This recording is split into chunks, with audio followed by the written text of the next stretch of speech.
Got it.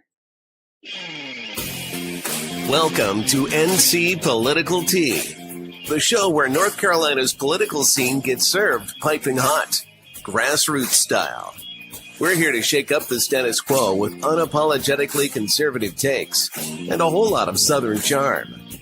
From the halls of Congress to under the dome, we're exposing the deals, the drama, and the dirt that the mainstream media won't touch. Who's fighting for your freedom? Who's selling out to the woke mob? And who's about to get roasted? No fluff, no filters, and absolutely no time for spineless politics. Just bold Republican commentary, sharp analysis, and enough sass to make the left squirm. So grab your sweet tea or something stronger, and let's dive into the hottest headlines and juiciest scandals rocking the Tar Heel state. This is NC Political Tea, where the truth always gets served.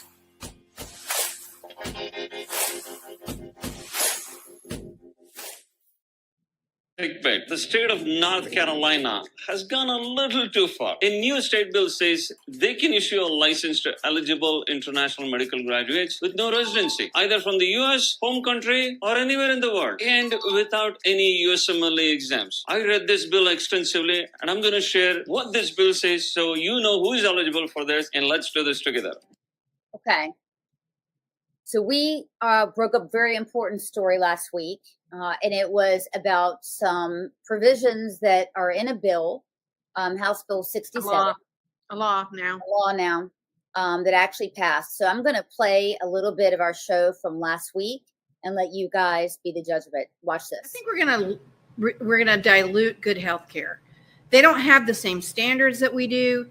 They don't look at things the same way that American doctors do. They don't even understand our drug prescriptions, the way we will move from one drug to another. I don't think some drugs aren't even available in this country. So, well, no, absolutely not. And by the way, the culture is different, people. The culture. So let's go over what it does. Okay. So what this does, brand new, foreign doctor's golden ticket, creates a licensing pathway that bypasses U.S. training standards. Get this. They have to take an exam. The exams, and let me get this off. The exams are foreign exams. They don't have to do a residency. They do not have to take a U.S. exam in North Carolina. They do not have to complete a residency in the U.S. and North Carolina. They come right from wherever they are. It could be right from Pakistan, right from Karachi, into the clinics in North Carolina. Expressway. That's nuts.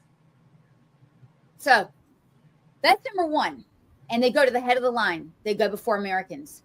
Number two, okay, it alters supervision requirements. So it creates a flexibility that can mean looser, it will mean looser oversight compared to traditional residency. So if you're an American, your residency is tightly supervised. If you're a Pakistani, golden ticket.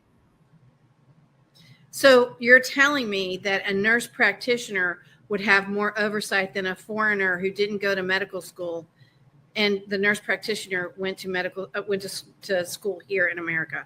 Wow, interesting. Now you guys know why we're so pissed off, I hope.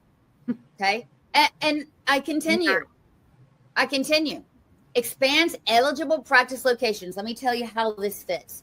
So it could relieve shortage in rural areas, which is the bullshit they're going to tell us, right? But it also removes wage leverage for American trained doctors. So let me explain how this works.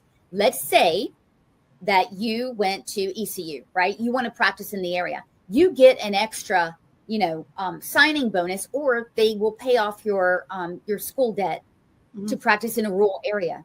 Guess what? That goes bye-bye for Americans.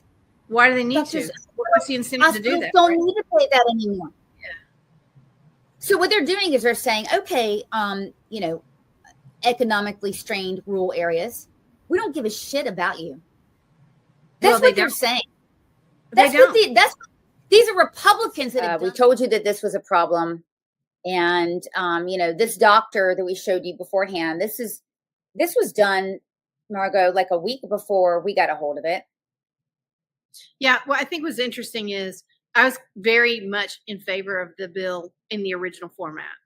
I supported it Yeah, what was that? Tell us a little bit about what that was, because Well, it's a compact bill, which happens a lot on the West Coast, and it looks like we're doing that more in the Southeast, where we're working with other states in a compact to allow doctors, PAs, nurses, and therapists and pharmacists to follow guidelines that are very similar across state lines, so they can come to North Carolina and work.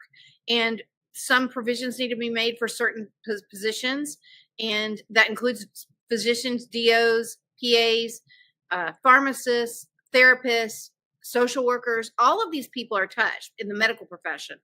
And really what it is an enticement to get doctors and the medical profession to come to North Carolina by providing stipulations that allow their licenses in other states to work in North Carolina, to be acknowledged in North Carolina.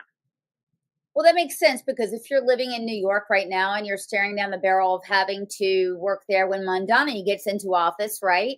A lot of very fine trained physicians, surgeons even, would want to come here. So that does make sense to Well, make it, and right? we know we have a shortage of doctors, but let me just put this in perspective. Not a crisis. Yeah, Yeah. it's not a crisis, but we have a shortage of teachers. We have a shortage of workforce housing. We have a shortage of a lot of things that really reeks of climate change, the way this particular bill became a law. Well, Republicans are putting their cart before really a Trojan horse, and they're giving full medical privileges for unqualified doctors from foreign nations, hostile foreign nations, while ignoring, the obvious fix is opening up residency caps. So, and there are other fixes too. So we published this on Sunday and today, actually, America Last Medicine, because it is, no matter how you want to slice it, this puts America last. Margot, it creates a two-tier medical system. It just does, right? Because the gold standard is a USMLE or a COMEX test for all doctors, whether you're from Bangladesh or Boston. You would take that. You would finish your residency. You would follow the American dream. If you want to be a doctor, follow the American dream, just like every other American doctor did.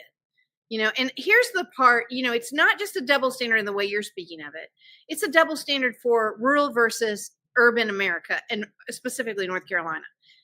You're going to tell me, because we have a crisis in my area, that I should have a doctor that doesn't meet the same criteria as a doctor that went to an American school and went through residency and took the same tests.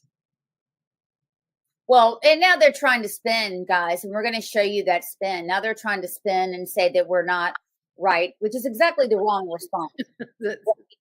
It is exactly the wrong response. And so I'm pretty disappointed that these reactions have happened. And it started happening after I put up, and you both of us put up, tweets to show what was actually happening. Here are some of the countries, and we're going to go over this. Here are some of the countries actually that are included in this compact, right? So they made a state compact and they made an international compact, and now they want to say, and I mean Republican legislators is the they. Now they want to say that, oh wow, this is to create access, whether or not you want to come from America or another state, but that does not work. Listen, I don't care what side, and I put this up and I mean it. I am a North Carolinian first. I don't care what party you're with. I don't care any of that stuff. If you're going to hurt the people, the broad base of people in North Carolina, I'm not for this. I live in rural North Carolina. I will reiterate something I've said many times. We do not have an OBGYN in my county, in the 3 counties that are supported by the one rural hospital that we have. So if you want to have a baby where I live, or you want OBGYN care, you must go to Georgia, or you have to drive an hour and a half towards Asheville. Okay, well then why? I'm familiar with this. Okay, then why wouldn't this bill be good for you? Well, first of all, I don't think just because we live in rural North Carolina, we should get access to a doctor that has less training or a different testing mechanism than an American doctor. That's not fair. Well, let me just tell you how less that it is, because this is the bill. This is what we're going from. Can you guys see this? No, Okay. I see my tweet. Oh, you still do. Okay. So let me remove that. All right. So what we're going to is less than the original. Let me get this up here. The law has changed because the law did allow or did say that if you want to come in here, whether you're from Bangladesh or Boston, right, you would have the same qualifications. You would have a residency in the U.S. and maybe some of these classes are redundant, but you would be culturated, right, in the U.S. system, and you would take a test that is just the gold standard, right? And guess what? This bill also says that a medical school will suffice where you have 130 weeks of training. In America, it's about 160 weeks. So they're also accepting 6 months less of training. And I just don't get it. I think for me, it's bigger than accepting for less. You risk your base. You're risking your base on this. You really think that rural North Carolinians don't care about health care when we already know when we need specialty items, we have to go out of our area. But now you're telling me that an ER doc, a general practice physician, some of the most basic doctors don't have to meet the criteria, and I'm stuck with it. I don't care. It doesn't matter. Yeah, here's the former qualifications. You'll see this is that what they're asking here, and I want to be very clear, is that the applicant has completed some. Well, first of all, look at number 2, good moral character. I didn't see that anywhere in the bill. I didn't see that either, but Grant did say that. Grant Campbell did say that. Dr. Grant Campbell, House Rep in Cabarrus. We'll say that. Yeah. He did say that, but I didn't see it. I did not see it either. So the applicant must have valid standard certificate of, and we're going to go over this, ECFMG. That means that they had to have taken a standardized test. So this shows this language is not in the bill. And I'm going to tell you guys something. If you want something in a bill, if you want it followed, you go through what's called the 4 corners doctrine, right? So if this gets tested, and it will in a court of law, then if it's not written in the bill, it's not legally binding, right? So for interpretation, which means there's legal people involved. Right. Look, the laws get made 2 ways. The first way is through legislation. Legislation, which we're looking at right now, is broad. Okay. And then they get chiseled down, kind of like you're making a sculpture, in lawsuits, right? So case law. So this, I don't care what a lawmaker says, unless and until this is tested in court, you will not know how it actually applies. That is the truth. That is the truth. I feel like after the full 2 weeks, 2 days, I'm sorry, it feels like 2 weeks of going through this back and forth with many representatives from North Carolina House and also reviewing it. It's really sad to me that there are a lot of assumptions made about what is in this bill legally versus what their expectations are from the medical board of North Carolina. They're covering their ass. So what has happened, guys, is that this bill, and you're going to hear Dr. Grant Campbell, who is a representative and the co-sponsor on this bill, a Republican out of Cabarrus County. This bill puts the lion's share of power, okay, in the medical board. The medical board has 10 representatives elected by far left Democrats. The medical board is a huge problem. So when you're giving the medical board, okay, power, this is a problem. We've already told you the problem that we've had, right? And we're going to play a video and show you a little bit more. But this is an audit done by the Democrat, Beth Wood, at the time. This is 2023. The audit says the public cannot be sure that the medical board properly handles misconduct. Check this out. Legislators have no idea how well the board protected North Carolina citizens from imminent threats, including malpractice and inappropriate behavior such as sex assault. Little or no information was given to the public so they could protect themselves. Get this.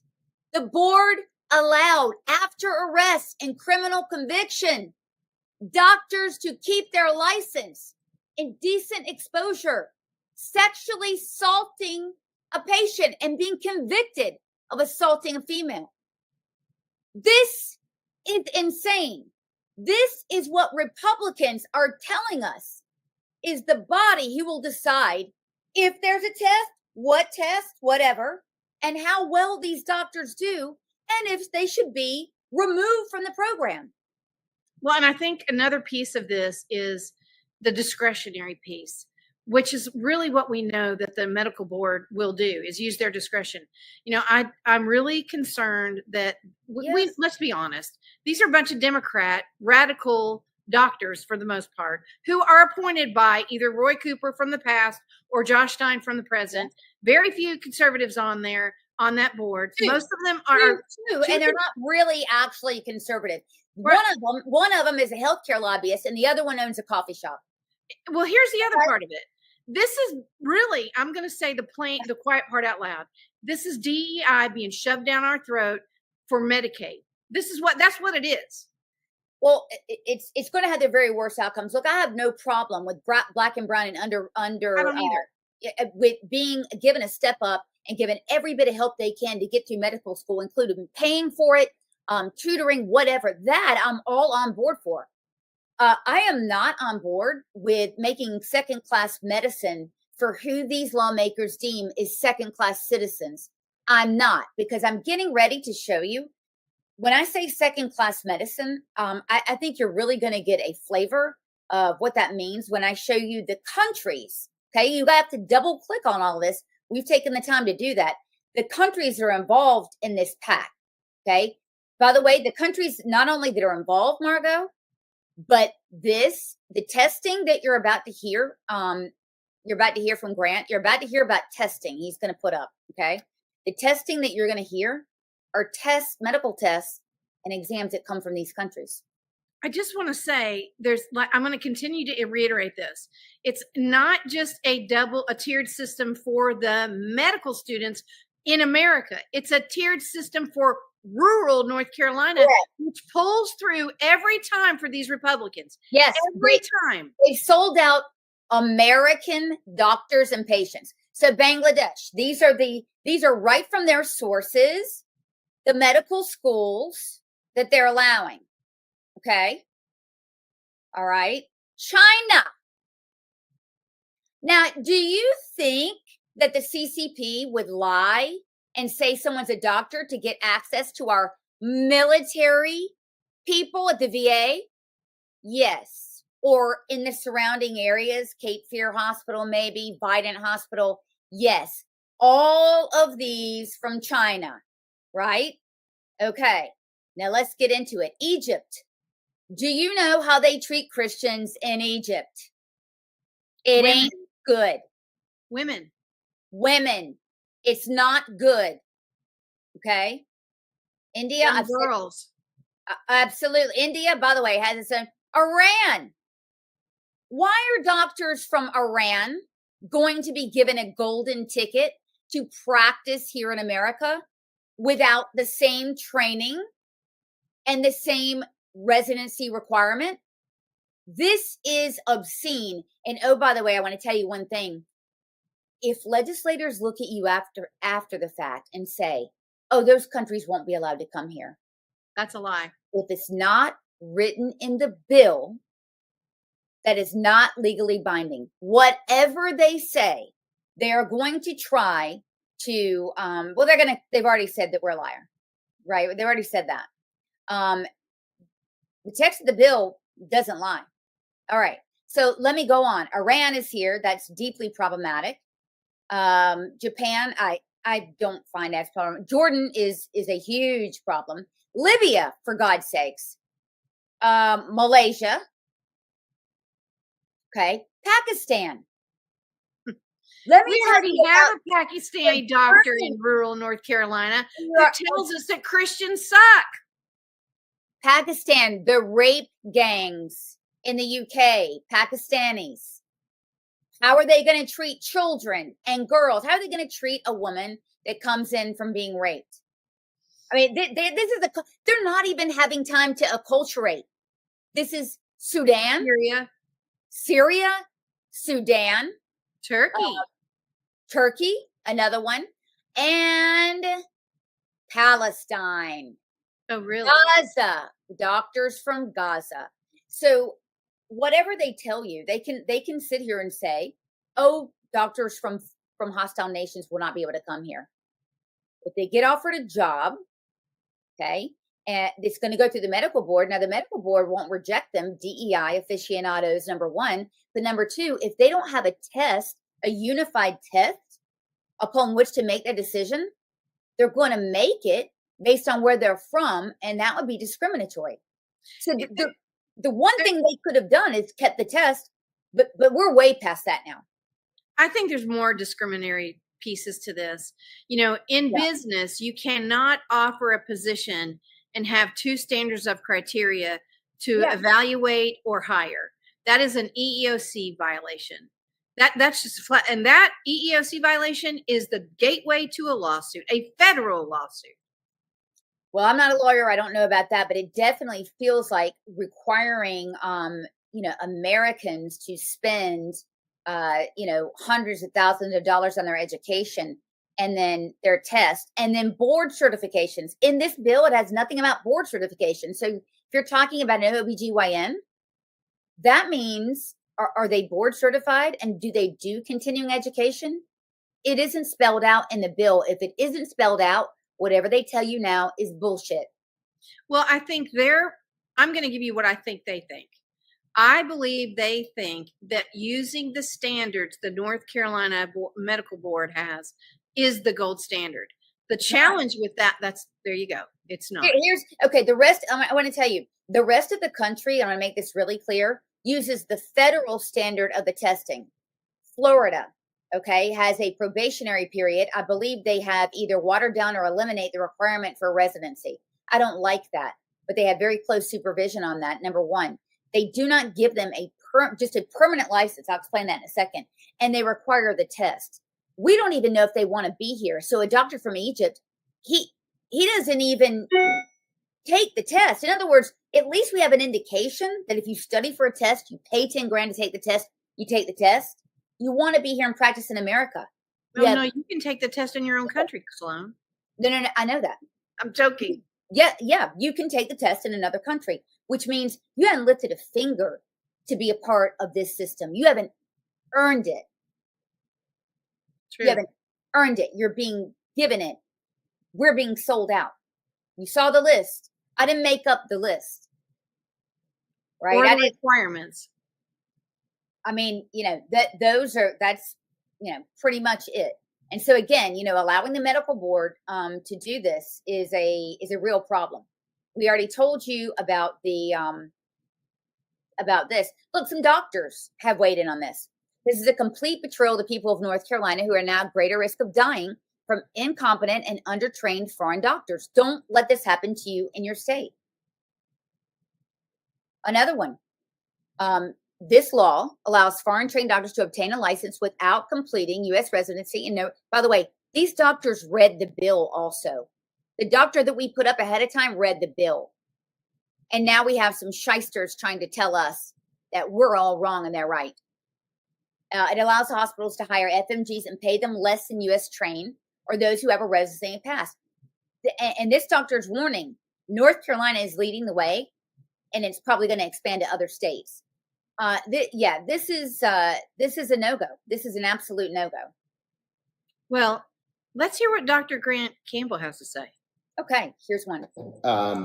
This initially started as just the interstate medical compact, which was going to allow it to be a little bit easier for U.S. physicians that are licensed and in good standing in other states to come to North Carolina to practice. It still has that in House Bill 67. And there are several other. Okay, let me just pop in. But they don't need that anymore. Let me explain. If there's a doctor that's been in Michigan and working for 8 or 9 years and wants to move down here or from New York or whatever, well-trained, they're going to want and demand, I'm just throwing this out there, $400,000. That's the going rate for a lot of specialties, right?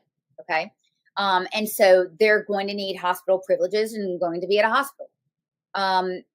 But then if you've got another doctor from Pakistan that's willing to work for $100,000, which you've done, Okay. You just made a bill and you're touting, yay, doctors can come from other states. Why would they when you can get them for much cheaper? Or why would the medical board push the American doctor over a foreign doctor who's going to cost less to the corporate hospital? Well, the hospital is going to make a shit ton of money. The hospitals and Blue Cross and Blue Shield, because this is billable hours, right? And if you can bill Medicare and Medicaid, I'm throwing this out there. Let's say $180 per hour for a doctor, right? And you're only paying that doctor, let's just say $70 an hour rather than $100. I'm telling you, it adds up, and it's all about the dollars. This is all about the insurance companies and the hospitals making a lot of money. Whether or not Grant knew about this money-making aspect, I don't know. I believe that Timothy Reeder certainly did out of Pitt County. But let's continue. Other things in House Bill 67 that are still there that are very important for healthcare. It increased the number of psychologists with master's level training that are able to practice in the mental health arena. It also weakened their standards. We're going to talk about that tomorrow night.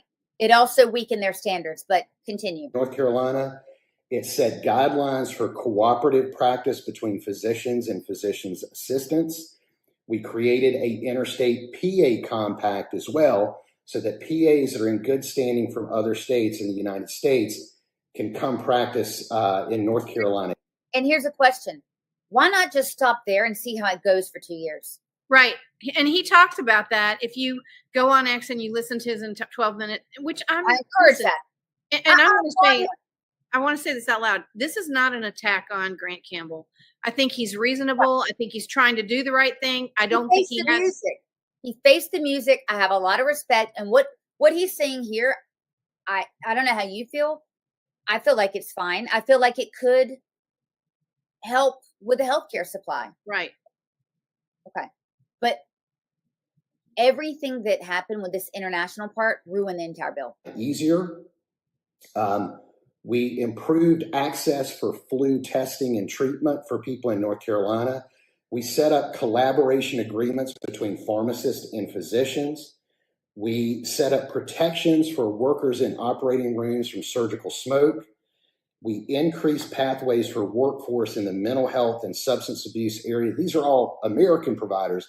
This has nothing to do with the international physician thing we were talking about earlier. Okay, but he just depressed wages for the American worker, but continue. And we streamlined licensing for marriage and family therapists that are in good standing in the state. So how did this bill become all of these other things? Well, we passed the original House Bill 67 unanimously in the House, and it came back from the Senate with other things attached to it, including some of the things that we talked about. The international physician thing was one of the things the Senate wanted that was attached to this bill. So initially we didn't concur with this bill, and there was conference negotiations, and some things were taken out and some things were kept. Now, it's important to say that if you have concerns or opposition to the international physician part of it, that's totally fine. And I get that. Okay. Another thing that he's telling constituents, and again, I don't think, I think I was too hard on Grant. All right. I said that Tim Reeder was lying and possibly Grant, because I felt like Grant knew about all this stuff beforehand. I don't think that he did it maliciously. He's a first-time legislator, but he made a mistake. He made a huge mistake. There are three things. There's law, there's rule, and policy. So what Grant is hoping and praying is that the medical board will make a rule saying, follow a rule. Right, that perfect English will have to be spoken. If you really want it done, you make it into a law. So as much as Grant wants to, Grant is trying to, and you'll see with this next video, it's not the law. He's trying to wish cast policy. He's trying to wish cast rules to an agency that is run by radical Democrats, that has a history, according to the Democrat auditor, of allowing sexual predators, abusers to keep their licenses. In fact, let me show you a video that we did about 3 months ago It talks just about Oh this. my gosh. So reports say that he wrote prescriptions for his, a group of people. Some of them happen to be teachers, etc. All right. 2017, according to the records, convicted of the felony count of trafficking scheduled substance. Now, I don't know what the F this means. 2021, diagnosed with opioid addiction disorder. Means he's an addict. But guess what? Had his license reinstated. By the way, I'm just showing you cases. I just looked at what happened in the last 60 days for the highlights. This is shit that just happened. I have no idea. Imagine going back further. Now look. This has it in the report, and I read the 2017 trafficking conviction constitutes a conviction of a felony within the meaning of blah blah blah, which is grounds for denial of his application for reinstatement. But they didn't deny it because he sought treatment. That's what I'm reading right here. They put it up and said, you know what, buddy? Probably some restrictions, but go ahead. All right, now let's check out this guy. Look, who among us, let me just say, who among us isn't anxiety plagued quite often? Listen, I pay $250 every time I go to my dentist just to get high on nitrous oxide for an hour. Okay, but I mean, but I have to stay in the seat. Look, I'm not allowed to drive. I'm not allowed to drive for 30 minutes. Well, I get stressed. And this fella, he admitted, like, listen, I got a problem. I take big ass fucking tanks of nitrous oxide to my home. He was driving and took more hits. Now, wait a minute. This is where it gets good. This is where we got to take a sip. All right. With nothing in it, by the way. I'm not managing stress. So April 3rd, after inhaling half a tank of nitrous oxide at home, he drove back to work while driving. He took the tank with him. I mean, I have to laugh or I'm going to lose my mind. He took 2 additional puffs and then got a DWI. Did too much rehab. He crashed his car and got a DWI. Because listen, had he not crashed his car, they would have never known. Right. Well, there you go. Wow. 2 months of rehab and received a reprimand. A reprimand. I want to know how he got that nitrous oxide. You can call me later. I'm just kidding. You already know that she's willing to pay $250 a hit. So listen, Andrew, if you're listening, and by the way, I don't want yours because you'll get me in trouble. That was a joke, and it was not a funny one. Okay, so let's go back to. Okay, so lack of professional confidence. I imagine if you wreck your car, you can mess up a patient. After inhaling, after basically smoking, inhaling nitrous oxide, laughing gas. Wow. So as you can see, not only in 2023 did Beth Wood find problems. 3 months ago, I did just a cursory edit and found those things. So they have not changed from 2023 till now. Well, and I think another important thing is, I questioned Dr. Campbell about why is North Carolina one of 4 states that allows medical doctors who have felonies to practice. I asked him that personally on a post, and he responded to me and said that's being looked into. Well, I just don't understand. If we know some of these countries, let's just pick Mexico because it was on the list that you showed. If we know that you can pay off people in Mexico, why would they not pay off someone for their past crimes to have a clean slate to come to America to be a doctor? Well, why wouldn't China lie about some of their citizens exactly to get access? I mean, this is the point that I made in this Substack.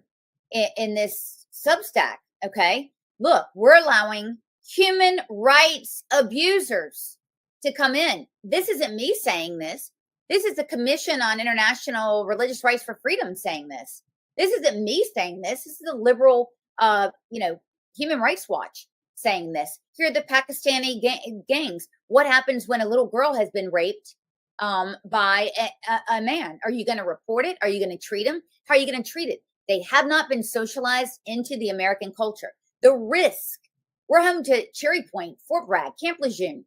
And I listed three just examples from the last couple years where Chinese spies have infiltrated hospitals and labs and schools to get information that will harm our country. And if it were serious to the legislators, they would have put it in the law.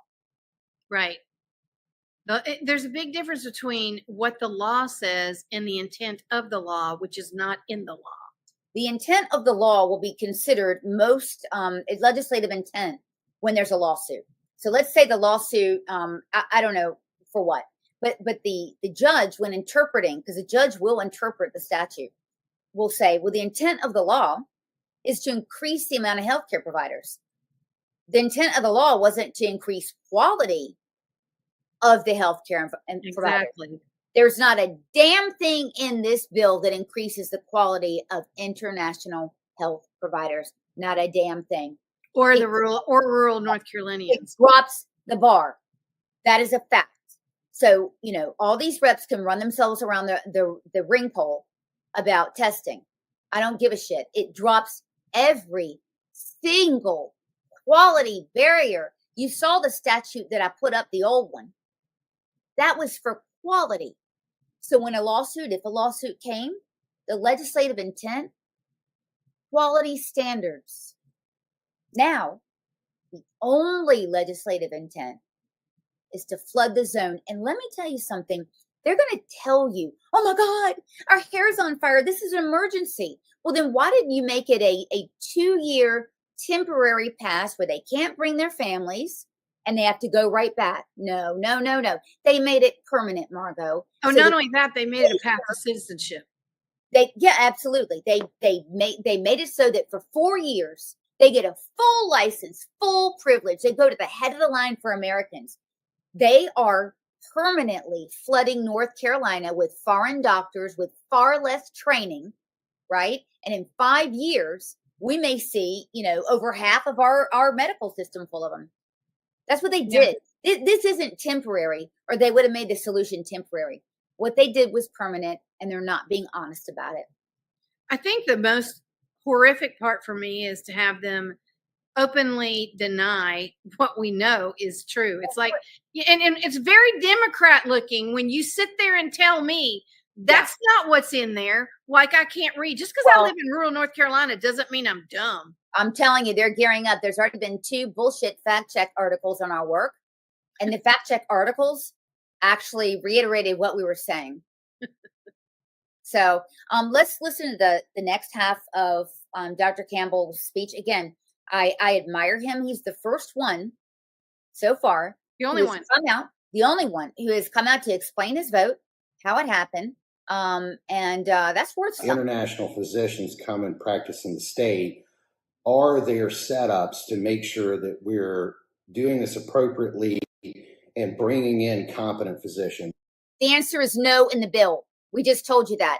Are there safeguards in the bill? The answer is no. The only safeguard is the medical board, which is corrupt and nefarious. So let me walk you through this portion of the bill a little bit. To even be eligible to be an international physician under this provision to come practice in North Carolina, you have to have been offered full-time employment by either a hospital in a rural setting or a medical practice in a rural setting that already has an on-site licensed physician for oversight. They have to have an active medical license from their home country in good standing for at least 5 years uninterrupted. Okay, stop right there. I didn't see that in the bill. No. In good standing. Let me tell you how that works. If you haven't been practicing medicine for 4 years, but you still have a license, right? You haven't been practicing, you can still come. Doesn't say anything. You have to be practicing. You just have to have a license in good standing. True. From Gaza, a license in good standing from Iran, a license in good standing from China, a license in good standing from Pakistan. And I take exception to Dr. Campbell saying that those programs are equal to America's. I don't believe it. I don't believe it. Have to have graduated from a medical school, and I'm sorry, I'm looking at my notes. I just want to get this right. They have to have graduated from a medical school recognized by the World Federation for Medical Education, and they have to have demonstrated competency by either passing the USMLE, they pass their home licensing exams, but this is only available if it is recognized by the International Association of Medical Regulatory Authorities. Okay, we just showed you that website. Thank you, Dr. Campbell. We just showed you that website. If it is recognized by that website and those countries and those hospitals, you're good to go. So we are right. You're right. Continue. It can't just be any country without international oversight. Or they are board certified from either the American Board of Medical Specialties, the American Osteopathic Association, or the Royal College of Physicians and Surgeons out of Canada. Or they can be allowed to pass the U.S. Special Provisions exam or the post-licensure exam within a year of coming to the U.S. Okay, so here we go. What he just said, what he just said, he admitted exactly what we're saying. Okay, and what we're saying is, if you take a test that is sanctioned by China, Iran, Libya, Turkey, Sudan, Mexico, if you believe that that is equal to that of an American test in Gaza, I've got a bridge to sell you. I believe in America. Well, listen, let's take it a step further. You take that test and you get over here and you can do whatever for a year. You can jack up. And one part that I don't think we see in the film clip that we have of Grant is he says there's a report that is to be given to the legislature from the North Carolina Medical Board and to show how the progress is going. Well, if you have a year to take a test and in the interim you screw up, what then? By the way, who compiles the report, please? The medical board. The same one that was not transparent at all whatsoever. Yes. Wouldn't allow the Democrat auditor access. Correct. That same one. Yep. Huh. Okay. And again, so in other words, this bill is for access only. That's the function of the bill. Okay. I don't like it any more than you, but that's the function of the bill. That's how it's going to be interpreted. It has nothing to do with quality. Listen, here's what I'll tell you, Sloan. I don't pick a fight with the legislature. That's not my job. And that's not what I really want to do. I want to do what is best for the majority of North Carolinians. That's what I want. But when you're egregious and you rub it in our face, like, sure, that is just ridiculous. This guy. Yeah. And oh, by the way, we've had this guy and a couple other legislators come and say, I'll tell you what, Grant Campbell and Tim Reed are a good son of a bitches. Grow up. This is about laws that affect millions of lives. You have Republican legislators, first timers, who think they're winning on this argument by saying that, gee, Grant's a nice person and Timothy Reed. I have no problem with Grant being a nice person or Timothy Reeder being a nice person. That is different than being a legislator. This is politics and this is a law. When you're talking about dropping U.S. exams and allowing people from Sudan who haven't been acculturated at all, Pakistan, they haven't been acculturated at all, access to our most precious, our people are our most kids and our elderly. Then it's not about being nice. So this guy has picked a fight with me to the point where I'm going to make it my mission to get this guy out of office. He's a Republican out of Wake County. Is he a Duke trained lawyer? Yes. Oh, okay. Went to Duke. So, I doubt he really gives a shit about rural North Carolinians. He really didn't care. He's from Burlington, North Carolina, which ever since I've grown up in North Carolina, I don't consider that rural.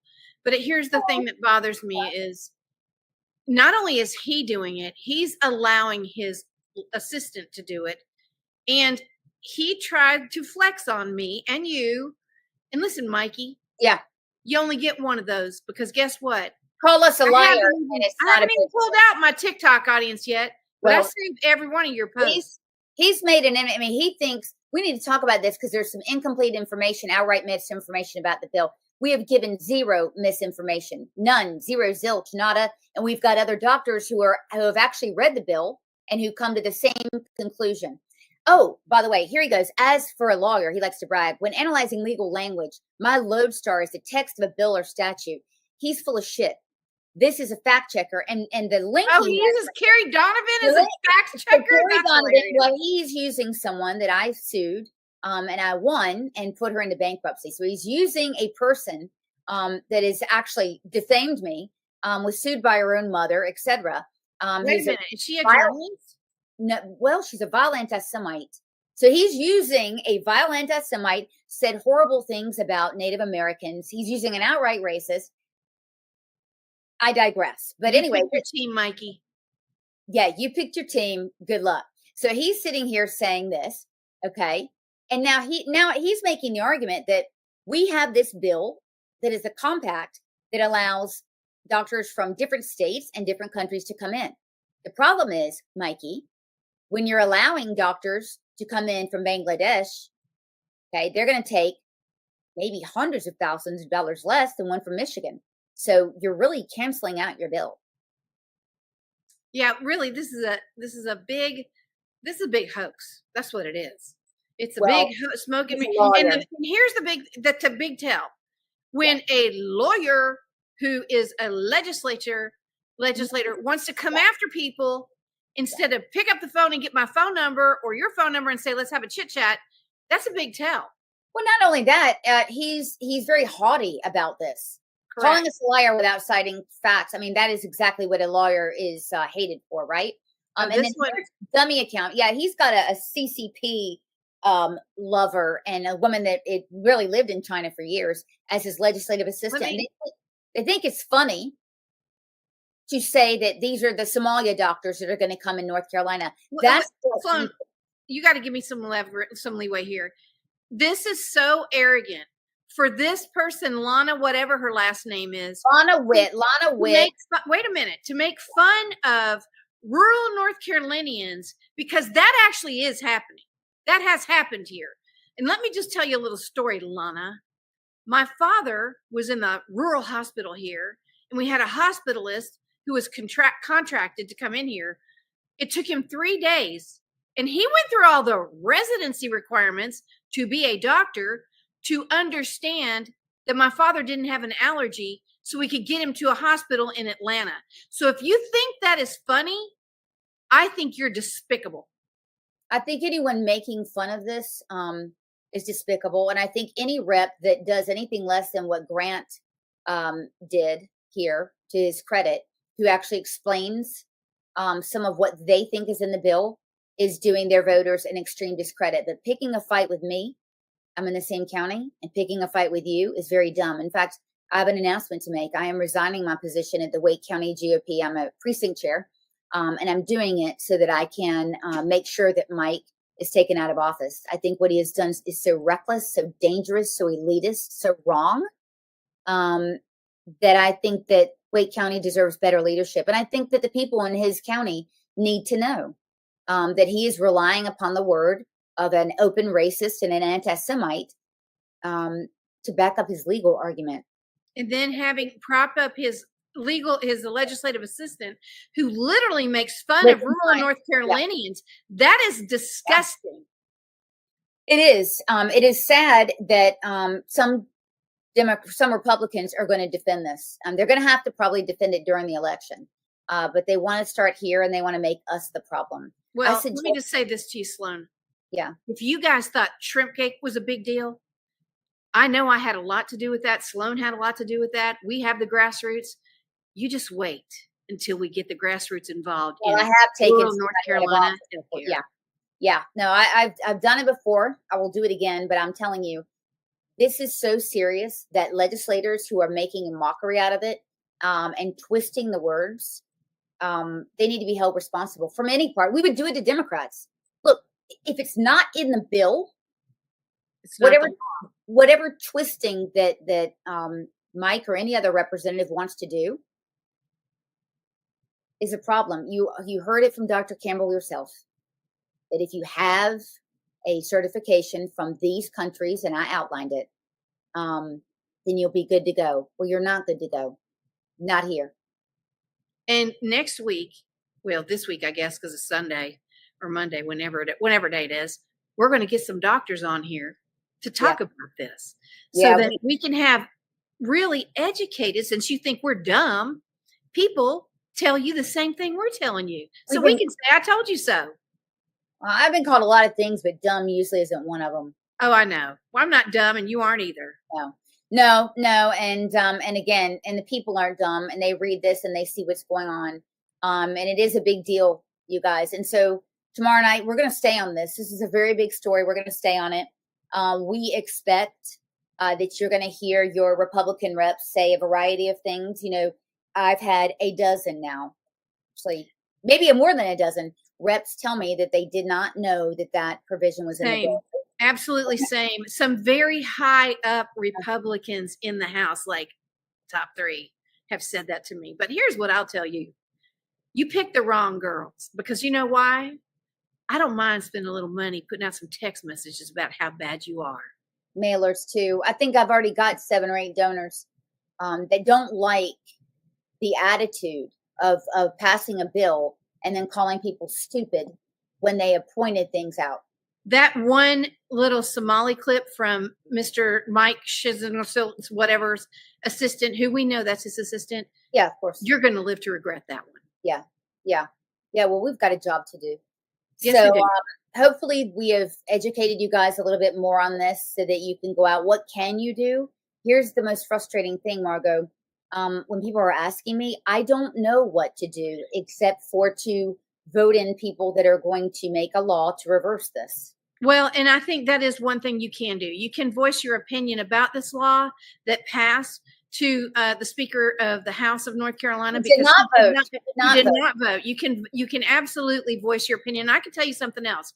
You can vote your conscience in certain races, like the senator race for the Speaker of the Senate Pro Tem, because he obviously knew about this. Yeah. I mean, he's got Sam Page we've had on several times. So just to reiterate this, Dr. Campbell said that, you know, these are the memberships, the international, blah, blah, blah, blah, blah, right? He said this international something, but this is the acronym for it. Here are the jurisdictions. This proves it. It's got Africa, including Egypt, Ghana, Kenya, Rwanda, South Africa, Tanzania is problematic, Uganda, Zimbabwe, Middle East. And more. The other part is the and more part. Oh, definitely. So in other words, we showed you the website with all of them. We're showing you this, which comes, you know, right off the website. And so the good news is we are all in agreement with the co-author of the bill. Testing in your home country. Yeah, and don't waive the residency requirement. No residency requirement. 130 weeks of training instead of our 157, 160 week. There's a lot of discrepancies. It's unfair. I'll leave you this with a close. This is the most unfair America last thing you could do to our healthcare system. Putting doctors at the bottom of the line. I think the other piece of it is not just that you put people in rural North Carolina who have suffered enough, in Western North Carolina, and also in Eastern North Carolina who are just getting ready to go through a hurricane. You put them at the bottom. You said they don't matter. You act like you're doing them some kind of favor. Honey, let me tell you, they'll wait 2 years for a better doctor. You know, if I were running primary campaigns, which is something that I love to do, it's actually my specialty. I get my jollies doing it. I would run. I mean, you know, your average voter in North Carolina is anywhere from 62 to 65. I would tell each and every one of them the truth is that this is a bill. Your representative voted on a bill that will replace your doctor with a foreign doctor. And it's true, no matter where you live, it's a matter of time. Look, these doctors, okay, have to work only for 4 years. You think they're going to stay in the rural part? They may not. And by the way, if your doctor is getting up there in age and they can pay another doctor 200 grand more, that's going to happen. It is happening. I talked to an older physician here tonight. I met him. We talked about this. He's ready to retire. He said, listen, this is a very good incentive for me, but I worry that they will only stay as long as they're required to. Of course. What will happen is our good American doctors will be replaced with cheaper labor. And talking about doctors like, oh, this is a job that nobody wants to do, as if this is a chicken plant worker or a strawberry picker. And I'm sorry, now you're moving it into healthcare. Rural health is something that no one wants to do. I just think it's bullshit. I think it's insulting. I think there's another piece of it we need to investigate, and that would be how much of North Carolina Medicaid is covered in rural North Carolina versus urban North Carolina. We're going to do that tomorrow night. We're also going to put up what the salaries are of all of these people that have made so much money, that are bitching and moaning about shortages and not enough money, etc. We're going to show you their salaries. And Dale Folwell used to call them the healthcare cartel. That's who's making out big. That's who we've been sold out to Iran and China and Pakistan and Gaza for. Well, I can't wait till tomorrow, Sloan. Have a good